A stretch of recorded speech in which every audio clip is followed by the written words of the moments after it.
సభాధ్యక్షులు మిత్రుడు కార్యనిర్వాహక అధ్యక్షుడు మహేష్ కుమార్ గౌడ్ గారు,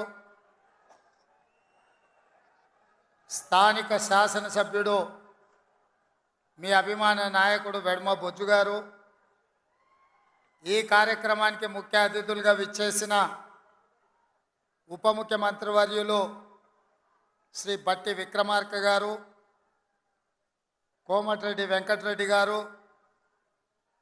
సీతక్క గారు, శ్రీధర్ బాబు గారు, కొండా సురేఖ గారు, తుమ్మల నాగేశ్వరరావు గారు, మధు యాస్కి గారు, మిగతా చాలామంది పెద్దలు, అదేవిధంగా శాసనసభ్యులు, శాసన మండలి సభ్యులు,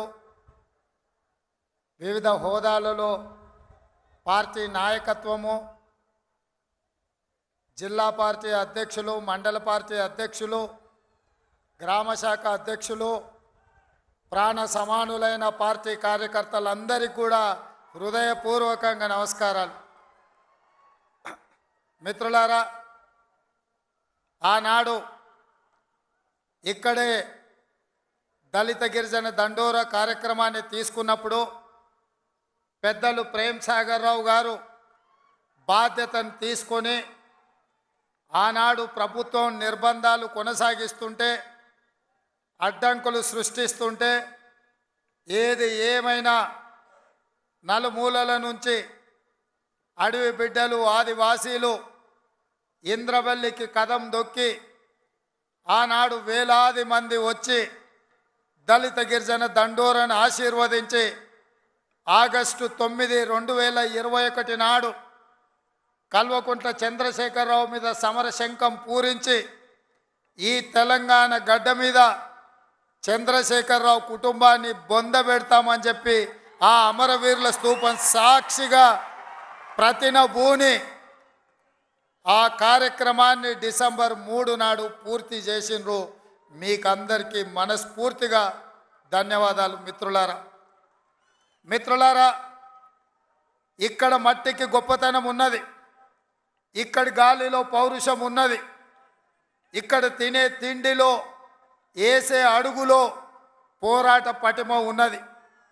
ఈ గడ్డ మీద మీ బిడ్డ కొమరం భీం జల్ జంగల్ జమీన్ అని చెప్పి ఆనాడు రాజ్యాలకు వ్యతిరేకంగా, అదేవిధంగా రామ్జీ గోండు, ఈ ప్రాంత గోండు బిడ్డ బ్రిటిషర్స్కు వ్యతిరేకంగా, రజాకర్లకు వ్యతిరేకంగా కొమరం భీం ఆనాడు పౌరుషంతో పోరాడిను.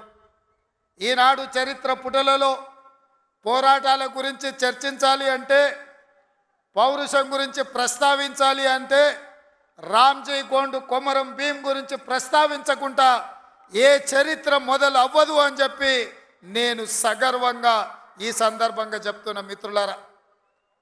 అలాంటి పోరాట స్ఫూర్తిని తీసుకొని కేస్లాపూర్ గుడిలో దర్శనం చేసుకొని నాగోబా ఆశీర్వాదం తీసుకొని తప్పకుండా ఈ గడ్డ మీద ఇందిరమ్మ రాజ్యం తీసుకొచ్చి దళితులకు, గిరిజనులకు, ఆదివాసీలకు, బలహీన వర్గాలకు, మైనారిటీలకు వాళ్ళు మెచ్చే ప్రభుత్వం, వాళ్ళను ఆర్థికంగా సంక్షేమ రంగంలో అభివృద్ధి ప్రాంతం వైపు నడిపించే ప్రభుత్వాన్ని ఏర్పాటు చేస్తామని చెప్పినాం. ఇవాళ ప్రభుత్వం ఏర్పడ్డది. ఆ ప్రభుత్వం ఏర్పడ్డది కాబట్టే మా ప్రభుత్వం మొట్టమొదటి అభివృద్ధి కార్యక్రమం ఆనాడు మాట ఇచ్చినాం. ఇదే ఇంద్రవెల్లి అమరవీరుల స్తూపం సాక్షిగా అభివృద్ధి కార్యక్రమాలను తీసుకొని ముందుకు వెళ్తాం. ఆదిలాబాదును దత్తత తీసుకుంటాం. తప్పకుండా ఈ ప్రాంతాన్ని, తప్పకుండా ఆదిలాబాదు ప్రాంతాన్ని, ఈ అడవబిడ్డల ప్రాంతాన్ని, ఈ అమాయకుల ప్రాంతాన్ని, ఈ ఆదివాసీల ప్రాంతాన్ని అభివృద్ధి పదం వైపు నడిపించే బాధ్యత ఇందిరమ్మ రాజ్యం తీసుకుంటుందని ఆనాడు ప్రతిజ్ఞ చేసినాం. ఈనాడు అభివృద్ధి కార్యక్రమాలలో భాగంగా గూడాలకు రోడ్లు, గూడాలకు తాగడానికి నీళ్లు, నాగోబా గుడి అభివృద్ధి కోసం, అదేవిధంగా ట్రైకార్ నేతృత్వంలో ఈ విద్యార్థుల చదువుల కోసం ఈ ప్రాంతంలో మనము అభివృద్ధి కార్యక్రమాలను ప్రారంభించినాం. మిత్రులారా, ఆ ఏళ్ళ నేను చెప్పిన ఇంద్రవెల్లి పర్యటన ఉందన్నప్పుడు కాంగ్రెస్ పార్టీ వాళ్ళే 1981లో ఈ ఆదివాసీ బిడ్డలను పొట్టన పెట్టుకున్నారు. ఏ ముఖం పెట్టుకొని కాంగ్రెస్ నాయకులు ఇంద్రవెల్లి దర్శించుకుంటారని కొంతమంది సన్నాసులు ప్రశ్నించారు. ఆనాడు నేను ఇదే గడ్డ మీద నుంచి క్షమాపణ చెప్పిన.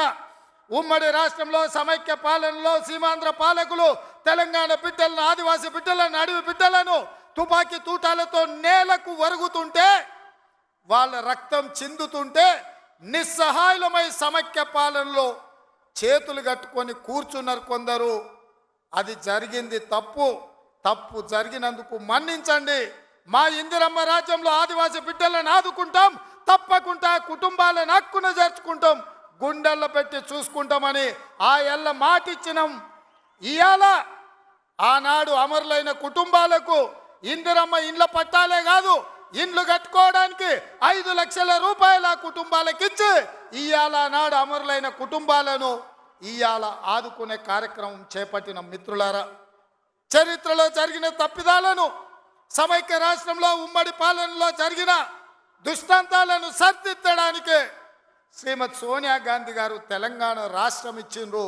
ఆ ఇచ్చిన తెలంగాణ రాష్ట్రంలో ఈనాడు ఇందిరమ్మ ప్రభుత్వాన్ని మీరు తెచ్చుకున్నారు.